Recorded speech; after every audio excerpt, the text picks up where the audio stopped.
합격 무지개 특강 유아리입니다. 안녕하세요. 자, 우리 선생님들의 1차 합격뿐만 아니라 우리가 1차 합격자 발표가 나는 날이 맞아요. 12월 크리스마스 때쯤이죠. 그래서 2차 강의 때 왜 유아리 선생님이 맨날 산타 옷을 입지? 라고 궁금해 하실까봐 중간 안내를 좀 드릴게요. 개강날 안내를 드렸는데요. 우리 2차를 최종적으로 완성을 해야 되는 시기가 바로 크리스마스쯤이고요. 1차 발표가 보통은 크리스마스 이브 전날쯤에 발표가 납니다. 그래서 20일에서 25일 사이에서 나서요. 산타복을 입고 강의를 하는 이유 중에 하나는 염원을 옷에다가 넣었죠. 뭐를? 선생님들의 합격을. 그래서 1차 합격뿐만 아니라 2차 최종 합격까지 함께 할 수 있는 산타 아리가 되기 위해서 산타복을 입고 촬영을 하고 있습니다. 오늘 날씨는 30도가 다 된다고 해요. 아주 따뜻하지요. 네. 그래서 한여름에 산타복 때문에 덥지 않으셨으면 좋겠어요. 선생님들의 합격을 바라는 작은 마음을 담아 2차 강의 지금부터 우리가 또 어떤 시험을 대비를 해야 하는지 함께 알아보도록 하지요. 자, 오늘 우리 12강에서는요. 지금은 현재 대구에서만 시험을 보고 있는 인문, 소양, 도서에 대한 설명을 드리도록 하겠습니다. 와, 그러면 우리 경기도의 자소서 그리고 경기도와 기타 지역의 수업 나눔까지 공부했고 대구의 인문, 소양, 도서까지 공부를 하면 맞아요. 제 2차 강의는 거의 마무리가 되어가고 있습니다. 그래서 다음 주에 우리 13강이 2차에서 마지막 강의가 될 것 같아요. 그래서 2차 강의는 10분씩 짧게 물론 중요한 부분은 조금 길게 설명을 드렸는데요. 10분에서 20분 사이에 이루어지는 강의이다 보니까요. 본 강의 내용을 전체에 전달드리진 못했어요. 그래서 2차 시험에서 꼭 놓치면 안 되는 중획들로 정리를 했답니다. 자, 마지막 13강 혹은 조금 부족한 부분이 있으면 조금 더 연강해서 우리 선생님들께 무료로 선물해 드릴 수 있도록 강의를 조금 더 진행하도록 할게요. 자, 오늘은 우리가 2차 시험 과목에서 마지막 과목이라고 볼 수 있는 인문, 소양, 도서에 대해서 함께 살펴보도록 하겠습니다. 자, 첫 번째 합격 인문, 소양, 도서에서는요. 일단 우리 함께 공부하신 선생님들 유아리 합격 유아에서 함께 공부하시고 합격하신 분들을 엔젤 멘토라고 천사 선생님들이시죠. 후배들을 위해서 자료들을 또 동영상 자료들 여러 가지 공부 자료들을 나눔하고 계시는 분들이세요. 그래서 예쁜 마음을 담아 엔젤 멘토라고 명명을 하는데 본 문제는 합격 인문 소양 도서 관련 기출 문제는 엔젤 멘토의 나눔 자료라는 점. 그래서 기억에 의해서 작성이 된 자료이기 때문에 정확도가 100%는 아니라는 점을 먼저 말씀드립니다. 선생님들께서 그래서 절대시하시면 안 된다. 물론 문제가 틀리진 않아요. 문장이나 그 다음에 단어나 이러한 부분들이 조금씩 차이는 원본하고 원래 문제하고는 차이가 있을 수 있다는 점 미리 양해 부탁드립니다. 자, 우리가 인문 소양 도서를 평가하게 된 거는 2016년 이후 최근이죠. 그래서 2016학년도부터 혹은 그쯤에서 최근에 도입이 됐습니다. 그 이유는 교사들의 인문 소양 능력을 증진시키겠다. 또 인성 부분에 대한 평가를 강화하겠다 등 여러 가지 이유로 대구에서는 우리 이미 시험에서 시험 과목으로 평가를 하고 있습니다. 자, 인문 소양 도서의 경우에 일반적으로 여러 가지 책들을 추천을 하게 되지요. 그래서 어떤 책으로 우리가 시험 준비를 해야 하고 그리고 또 가장 중요한 게 뭐죠? 조금 많은 책들을 어떻게 하면 효과적으로 공부할 수 있는지 공부 전략 두 가지는 기출문제 먼저 살펴보고 문제 유형이 어떤가에 대한 이해를 토대로 구상형, 그 다음 직답형 문제를 분석해보고 그리고 나서 출제되는 도서들 그리고 도서 관련해서 준비하는 방법에 대해서 정리를 좀 해드릴게요. 자, 오늘은 정답을 말하는 날이 아니고요. 구상형과 즉답형은 이런 문제가 나와요 라고 문제의 유형 정도를 기억해 놓으십시오. 자, 대구 구상형입니다. 자, 구상형의 문제의 경우에는 구상 시간을 제공을 해서요. 문제지를 먼저 받고 답안지를 작성을 하고 그리고 평가실에서 작성한 답안지를 말씀드리면 됩니다. 그래서 시간을 조금 여유를 두고 평가하는 게 바로 구상형인데요. 평가 방법은 우리가 이미 앞에서 배웠어요. 면접하고 유사합니다. 그래서 면접의 진행 방법과 유사하기 때문에 우리 인문소양도서 평가 방법이나 평가 과정은 별도로 설명드리지 않을게요. 자, 구상형에서 2018학년도에 나왔던 내용은 바로 저서 데미안입니다. 데미안에 어떤 내용을 출제했느냐? 두세 개의 의미가 나타난 구절을 예문으로 제시했다. 그래서 예시문을 보고 자, 그러면 어떠한 문제를 출제했냐? 자, 중요한 거는 구상형의 경우에는요. 우리가 교직 논술, 1차 시험의 교직 논술을 문제 분석하는 방법이 있어요. 논제와 제한 조건, 즉 채점의 기준이 있죠. 논제뿐만 아니라 같이 부수적으로 제시하는 제한 조건이 있습니다. 이 두 가지로 구분을 해야 되는데요. 자, 역시 우리 인문소양도서 관련 구상형 문제도 어떤 게 문제고 또 어떤 제한 조건을 지켜야 하는지를 명확하게 분석하고 해당되는 조건에 맞추어서 정답만 이야기해야 합니다. 됐죠?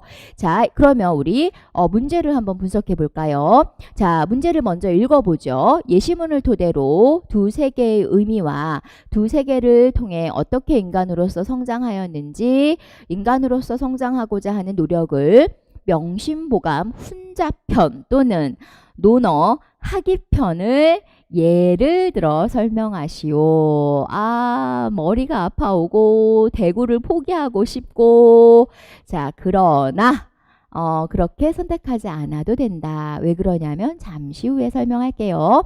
자, 먼저 문제 분석을 두 가지로 할 수 있다 그랬죠? 자, 문제와 제한 조건을 좀 분석해 볼게요. 자, 선생님들 빨간색 형광펜과 그 다음에 노란색 형광펜으로 구분을 좀 해 놓으세요. 자, 일단 예시문을 토대로 제한 조건. 자, 두세 개의 의미 하나 문제. 자, 또 하나 두세 개를 통해 어떻게 인간으로서 성장하였는지 인간으로서 성장하고자 하는 노력을 말해야 돼요. 문제. 자, 따라서 본 문제의 문제는 구체적으로 말하면 두 가지의 문제를 가지고 있다.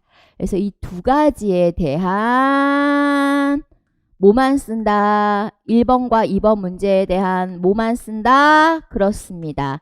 정답만 써야 한다. 기타 내용이 들어가면 내용 점수에서 추가점이 나오지 않겠지요. 내용 점수에서 깎이겠지요. 쉽게 말하면. 자, 그래서 문제는 두 개로 분석을 할 수가 있고요. 자, 앞에서 예시문을 토대로 라는 뭘 분석해 놨어요? 그렇죠. 제한 조건이라고 말씀드렸어요. 자, 이 정답의 근거는 어떤 예시문? 데미안의 일부 구절. 이 내용에 국한해서 작성해야 한다. 그래서 이 내용, 예시문의 내용을 모른다고 본인이 알고 있는 데미안의 내용을 가져다가 사용할 수가 없다. 오케이. 잊지 마세요. 왜? 내용을 받기 위해서 내용에서 면접의 내용 점수, 즉 구상형의 내용 점수를 받기 위해서는 정답을 말해야 할 것만 말해야 한다. 따라서 이 예시문에 근거한 답을 유추해서 써야 한다. 어떻게 되더라도 잘 모르더라도 예시문의 내용이 잘 모르더라도 예시문에 맞추어서 답을 쓰려는 노력을 해야 합니다. 자, 두 번째 제한 조건이 바로 뒤에 있어요. 이러한 노력을 명심보감 훈자편 또는 논어 하기편을 예를 들어 두 가지의 제한 조건이 있다. 그래서 문제와 몇 가지의 제한 조건? 그렇죠. 두 가지의 제한 조건을 맞추어야 한다. 자, 우리 엔젤 멘토 선생님의 나눔 자료에 근거했을 때 이렇게 분석을 할 수가 있습니다. 여기서 주의점은 제시문에 근거해야 한다는 점, 또 하나 제한 조건, 제한 조건에 근거해서 작성해야 한다는 점, 또 하나는 정답을 쓸 때에는 묻고 있는 문제에 대한 정답만 써야 한다는 점을 잊지 않아야 구상형에서 만점을 받을 수가 있습니다. 자, 이렇게 인문소양 도서는 구상형으로 조금 길게 작성하도록 요구하는 문제가 한 문제가 나오죠. 자, 이 한 문제를 작성하는 방법은 맞습니다. 교직 논술 본론 작성법에 입각합니다. 그래서 교직 논술의 형식을 익혀 놓으시면 면접의 구상형, 그리고 또 인문소양 도서의 구상형, 또 경기도의 집단 토익, 또 맞습니다. 수업 나눔 혹은 서울시의 반성적 성찰 관련 질문에 답할 때 훨씬 유리하다. 그래서 1차 교직논술 형식 열심히 공부해 놓으세요. 자, 다시 인문소양 도서로 와서 이러한 구상형 한 문제에서는 문제와 제한 조건 분석을 통해서 답을 쓰면 된다는 걸 우리가 방금 익혔죠. 자, 그렇다면 즉답형은 일반적으로 2018학년도에는 7개를 출제했어요. 7개를. 자, 7개 즉답형은 어떠한 문제 형식으로 출제를 하고 또 어떠한 내용으로 출제를 했는지 같이 좀 볼까요? 네. 자, 우리 선생님들께서는 프린트한 자료 혹은 화면 내용 읽고 계시고 준비하는 동안 자료 좀 읽고 계세요. 자, 2018학년도 대구의 즉답형 문제도 역시 기억에 의한 문제 정리이기 때문에 원래 문제와 완벽하게 일치하진 않는다는 점을 주의하셔야 됩니다.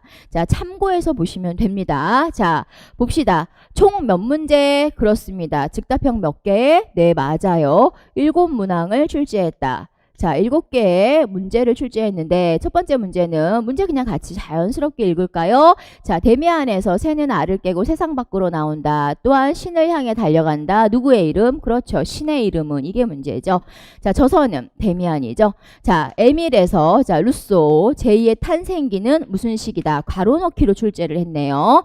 자, 3번 문제 자로왈 밑에 이제 한글로 써놨어요. 선생님들. 뭐뭐라고 말했어요. 자, 이렇게 말했을 때 결론으로 군자는 뭐뭐를 최고의 덕목이라고 했다. 역시 괄호 넣기 형식이죠. 자, 그 다음에 저서 에밀이 또 출제가 됐네요. 자, 루소. 자, 식물은 재배를 통해서 사람은 무엇을 통해서 성장한다. 역시 괄호 넣기죠. 유명한 말이기도 해요, 선생님들. 그래서 이 내용은 저서 에밀을 읽지 않더라도 우리가 대학에서 공부할 때 이미 접했던 내용이고 또 유아교육 사상사 공부할 때 루소에 대해서 공부를 하기 때문에 에밀에 대한 깊이 있는 공부가 아니더라도 해당되는 에밀을 읽지 못하더라도 2번과 4번의 문제의 경우에는 충분히 쓸 수가 있는 문제죠. 난이도가 낮은 문제예요. 자, 그 다음에 어떤 저서 난중일기예요. 이순신이 일기를 쓰지 못했다. 그 이유를 써라. 자, 읽지 않으면 답을 쓸 수가 없는 서술형이 되겠네요. 자, 그 다음 앞에 있는 내용 출문의 띠리링인이라는 무엇의 중요성을 강조하다. 그래서 괄호 넣기 형식. 자, 그 다음에 공자가 가장 아끼던 제자의 이름 무엇인가. 단답형이죠. 자, 이제 우리가 즉답형을 다시 한번 분석해봐요. 문항은 7개 정도의 문제를 출제를 했는데요. 문제의 형식은 일단 괄호 넣기형이 나오고 두 번째 쓰는 형, 이유를 쓰시오, 서술형이 나오고 짧은 서술형이겠죠. 자, 마지막으로 누구입니까? 그 사람 이름은 단답형이 나온다. 이렇게 정답을 요구하는 문제 형식이 즉답형의 경우엔 이렇게 다양한 출제를 가지고 온다. 자, 그렇다면 마지막으로 그러면 우리가 인문소양 도서라 그랬어요. 자, 도서. 어떤 도서를 읽어야 되고 그리고 공부 방법. 어떤 도서 그리고 어떤 공부법으로 공부를 해야 효과적인가 라고 의문을 갖게 되겠죠. 자, 인문소양 도서의 경우에는 해당 시도교육청에서 2차 시험 대비를 위하여 1차 모집 공고 때 시험 공고 때에 도서를 안내합니다. 따라서 우리가 지금까지는 대구 지역에서만 실시를 하고 있지만 전국적으로 확산이 된다면 각각의 해당 시도교육청에 서 공고하는 1차 시험 공고문을 참고해서 어떤 도서를 읽어야 하는지 안내를 받으시고 자, 예를 들어서 여기에서 보면 데미안이라는 책이 나오죠. 또 에밀이라는 저서가 나오고 또 난중일기라는 저서가 나오고요. 위에서 구상형 문제에서 본다면 명심보감이라는 저서와 논어라는 저서 명칭을 확인할 수가 있어요. 그래서 5권 이상 10권 미만으로 제시되는 도서의 명칭 확인하셔서 자 그러면 1차 합격 전 1차 시험 공고 예를 들어 약 10월 달 경에 발표를 한다. 자 1차 시험은 11월이다. 자 2차 시험은 1월입니다. 자 언제부터 공부합니까? 맞습니다. 중요한 공부법은 언제부터? 1차 시험이 끝난 날부터. 자, 도서 양이 좀 많아요. 분량이 여러 가지를 읽어야 돼요. 적으면 5권, 많으면 10권이 될 수가 있는데 이 많은 저서를 언제 다 봅니까? 네. 자, 속독으로 여러 번 다독을 해야 한다. 가장 중요한 공부 전략은 정리가 아니죠. 다 정리할 수가 없어요. 그리고 어떤 문제가 나올지 예상이 불가능합니다. 따라서 읽어야 되는데 한 번, 2번 읽어서는 기억이 맞아요. 나질 않습니다. 자, 그런데 앞에 있는 즉답형이나 구상형 문제를 보면 3번 이상 읽었을 때 어느 정도 쓸 수 있는 문제들을 출제하고 있다. 당해 연도에 총 7개 문제 중에 4개를 맞으신 분이 합격을 하셨습니다. 즉, 네, 합격한 선생님들은 7개 모두를 맞추는 사람은 없다. 반 정도. 절반 정도 우리가 반타작이라 그러죠. 시험에서 반타작 정도. 자 구상형도 역시 완벽하게 쓰질 못했다. 왜? 여러 번 읽을 시간이 없어서요. 다 기억을 못했기 때문이에요. 그래서 답안의 완성도, 답은 이제 개인 자료이기 때문에 비공개를 해드리고 우리 2차 반에서 네, 우리 같이 공부하는 분들께 별도로 안내를 드리는데요. 자, 답의 내용을 봤을 때 완성도가 높지 않았습니다. 자, 그럼에도 불구하고 합격을 할 수가 있었습니다. 따라서 인문소양 도서는 만점을 받는다라는 목표는 잘못된 전략일 수 있다. 자, 어떻게? 최대한 다독을 통해서 공부법 언제부터? 1차 시험 끝난 날부터 시작해서 어떻게 공부한다? 정리 아니에요. 최대한 속독으로 여러 번 다독을 통해서 반복 읽기를 추천합니다.